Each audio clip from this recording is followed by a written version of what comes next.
आज Doubtnut app download करें। Doubtnut पर अपने सभी गणित, रसायन विज्ञान, भौतिक विज्ञान और जीव विज्ञान के डाउट्स का करो सफाया। बस प्रश्न की फोटो खींचो, एक ही प्रश्न को क्रॉप करो और तुरंत वीडियो सोल्यूशन पाओ। अभी डाउनलोड करें। हेलो फ्रेंड्स, हमारा प्रश्न है P Y plus W Y के परिभाषित होने के लिए एन के तथा पी पर क्या प्रतिबंध होगा, जहां पी वाई तथा डब्ल्यू क्रमशः पी क्रॉस के या पी गुणा के, 3 गुणा के तथा एन गुणा 3 कोटियों के आव्यूह है। तो हमें क्या दिया हुआ कि आव्यूह का गुणनफल और योगफल दिया हुआ है। आव्यूह पी और वाई का गुणनफल और आव्यूह डब्ल्यू और वाई का गुणनफल है। तो ये हमारे पास आव्यूह है, ये पहली आव्यूह पी है, ये वाई प्लस ये आव्यूह डब्ल्यू है और ये आव्यूह वाई है। अब हमें दिया हुआ कि आव्यूह वाई के हमारे पास पी वाई और डब्ल्यू, आव्यूह पी है वो पी क्रॉस के की आव्यूह है, पी क्रॉस के की है। वाई है जो 3 क्रॉस के यानी 3 क्रॉस के की है।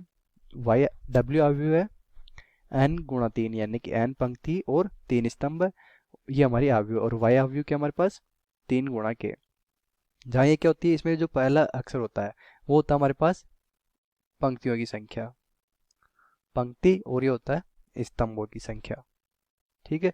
अब यदि दो आव्यूह का गुणनफल परिभाषित होगा तो गुणनफल कब परिभाषित होता है? गुणनफल परिभाषित होगा यदि जो पहली आव्यूह है उसमें किसकी, पहली आव्यूह में स्तंभ, पहली आव्यूह में स्तंभ किसके बराबर हो? स्तंभ बराबर हो दूसरी आव्यूह में पंक्तियों की संख्या, दूसरी आव्यूह में पंक्तियों की संख्या के।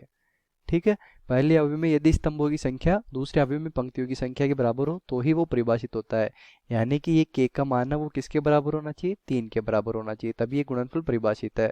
तो अब ये परिभाषित होने के लिए क्या होना चाहिए? के का मान 3 के बराबर हो जाना चाहिए। तो यहाँ से हमें क्या मिल जाएगा? के बराबर हो जाएगा 3। अब इनका योगफल परिभाषित कब होगा? तो योगफल परिभाषित, तो आव्यूह का योगफल तभी परिभाषित होता है, योगफल परिभाषित होता है जब आव्यूह क्या हो? आव्यूह की कोटि, आव्यूहों की कोटि वो क्या हो? समान हो, कोटि समान हो, यानी कि दोनों आव्यूह में पंक्तियों की संख्या भी समान हो और स्तंभों की भी संख्या समान हो। यानी कि हमें क्या मिलना चाहिए?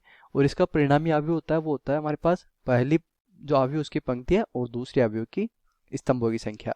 तो यहाँ से हमें क्या मिल जाएगा? इन दोनों की स्तंभों को जब आव्यूह को जब हम गुणा करेंगे तो हमें आव्यूह मिलेगी, परिणामी आव्यूह उसकी कोटि क्या हो जाएगी? p, 3 हो जाएगी। ठीक है, p, k हो जाएगी। यहाँ से इनका परिणामी आव्यूह होगा वो p, k होगा। अब ये देखेंगे यहाँ पे क्या 3 है और यहाँ 3 है, तो दोनों का गुणनफल परिभाषित है और इन दोनों की परिणामी जो आव्यूह बनेगी उसकी कोटि क्या हो जाएगी? n, k के बराबर हो जाएगी। ठीक है, तो ये हमारे पास परिणामी आव्यूह हो गई। अब इनका योगफल कब परिभाषित होगा? जब इनका जो कोटि और क्या होगी? कोटि समान होगी, तो यानी कि p, k यानी p क्रॉस k किसके बराबर होना चाहिए?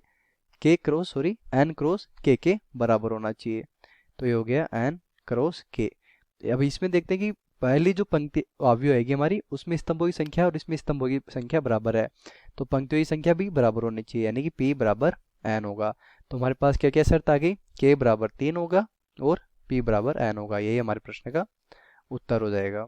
तो हमारे कौन सा ऑप्शन सही हो जाएगा? हमारा आंसर हो जाएगा ऑप्शन ए, k बराबर 3 और p बराबर n। धन्यवाद।